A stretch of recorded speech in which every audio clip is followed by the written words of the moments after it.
Maintaining productivity for us has never been simple, and or for so many of us at least.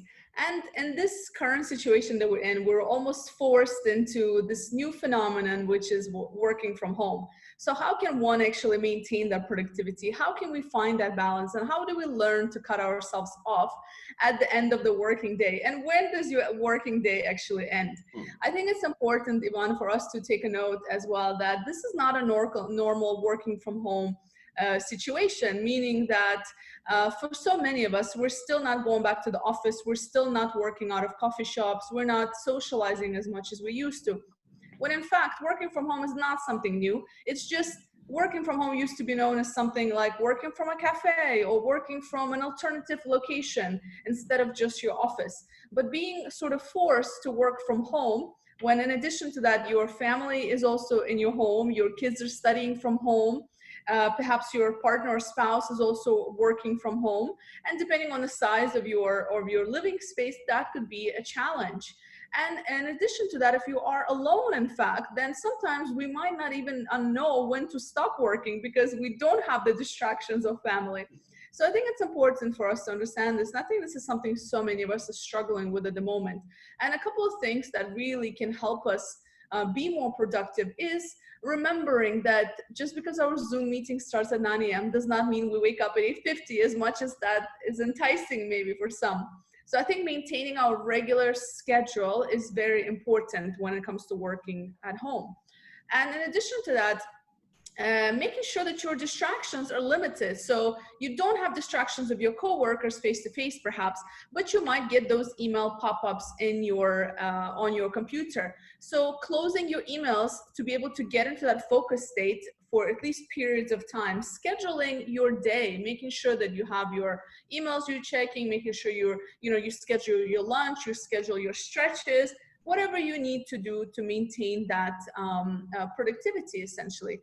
And this is very important. And I think that it's also just understanding that, if your working day finishes at 5, we need to finish at 5. Just because we're home and we saved on that commute time does not mean that we need to work longer. And in fact, recent studies, Ivan, has shown that people are working 45 minutes longer since we've been working from home.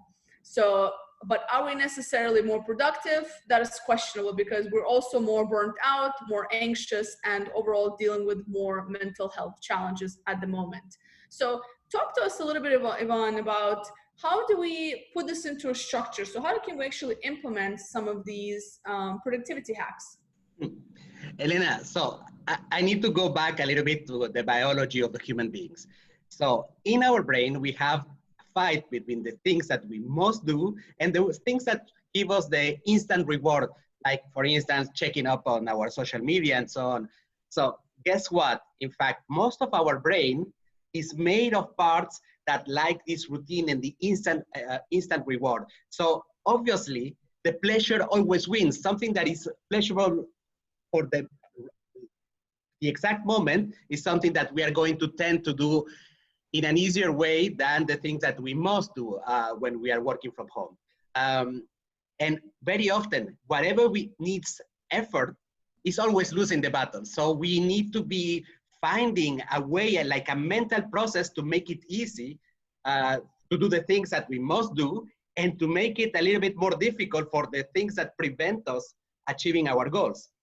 So when we look at this from a structured approach, let's say our little working from home process. So we have always to get a goal. And the goal should be a statement. And I will give you an example. It's like you mentioned it.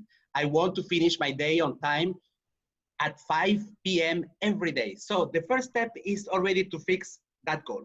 The second step is to assess the different options of actions that we need to do, but these actions need to be small. So what are the options in order to finish my day on time at 5 p.m. every day? So for instance, one of the options could be removing any last minute request that prevent me to finish on time what matters.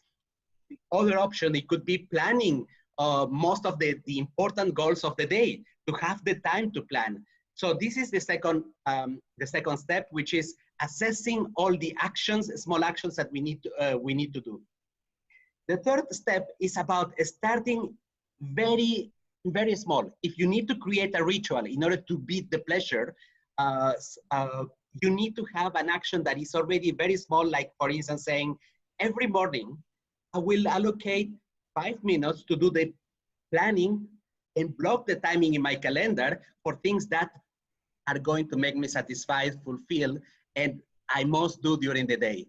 And the rest, I will block and keep away some other people who are just disturbing me. So starting tiny is something that is very important. The other thing is to have like a trigger, something that will remind us to do the action. It can be the Outlook calendar because we have blocked the time to do a task. It can be post-its that we have in front of the computer and so on. Something should remind us. The last thing that is super important and we don't realize it is that it needs to be pleasurable. What does it mean? That every time that we are successful at achieving this tiny action, we need to be happy. We need to say that, yeah, we need to treat ourselves in a nice way so that we feel rewarded and we associate this activity with something that provides us pleasure. That's as simple as that. 5 steps to make it happen and to create routines. Routines that needs to be done every single day so that we achieve the success. What do you think, Elena?